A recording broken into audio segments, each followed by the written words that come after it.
This is it. This is it. Our last show, at least with me hosting. Donna Arp Weitzman with us. She's a relationship expert. I want to ask her about this new study on Tinder and the self-esteem. Apparently, people who use Tinder have this low self-esteem, and they just feel horrible about themselves. She's the author of Sex and the Siren. Donna, great to have you on WILS. How are you, Mike? Good, good. What do you think? What's the problem with using Tinder?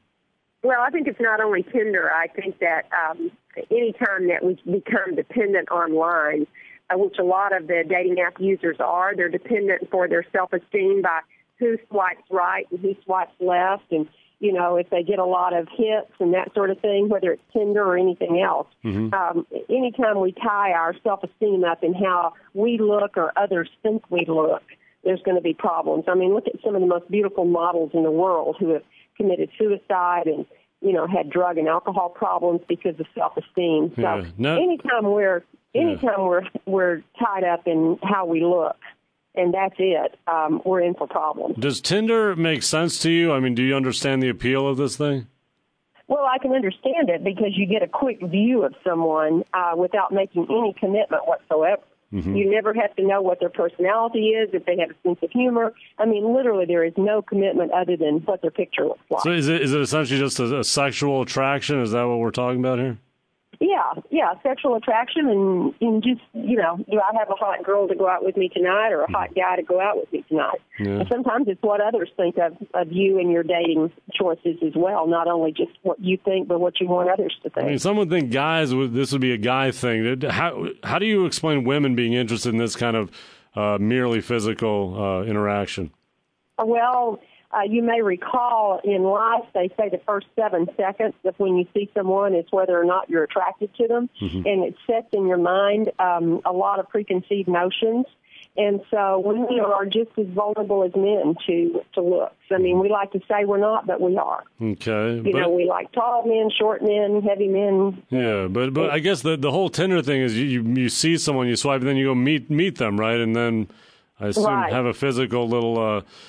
fun time there. A little interlude. Yeah, interlude's a much better word. What now? Do you think women are just as interested in that kind of encounter as men are? Then I think women are interested in a man's looks, and I think they are interested in, as we said, interludes and encounters. But I also think that they are looking for a more permanent relationship many times. However, how devastating when men swipe left to you, and in other words, don't want to have any other contact with you based on just what they see in a picture. Yeah, but I guess that's the way. That's where we are now. Do you think this is kind of the new way? Do you really imagine this going away at any point? No. In fact, I think dating apps are increasing. Now, the competition among dating apps has increased dramatically in the last 3 or 4 years, and now there's many, many dating apps.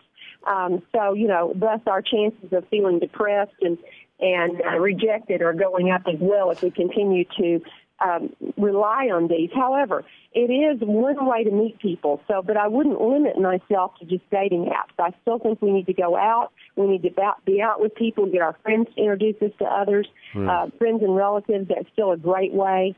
One-on-one contacts. Yeah. I mean, some would say you're going on Tinder is similar to going to a bar, though. Do you think it's essentially the same thing, then? No, I think it's actually worse for your self-esteem because going to a bar, at least, you know, sometimes the man will buy you a drink or you buy him a drink and he'll get to know your smile and, you know, your sense of humor and those sorts of things. But Tinder, you really don't get even a chance for that. Yeah. I mean, it's literally appearance.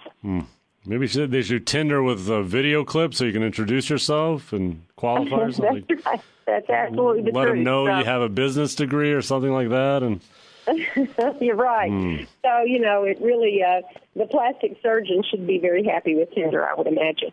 It's it's Donna Arp Weitzman. Donna Arp Weitzman, a relationship expert and author of several books, including Sex and the Siren. Donna Arp Weitzman on 1320 WILS. Donna, great to have you here. Thank you. Always great to hear from you.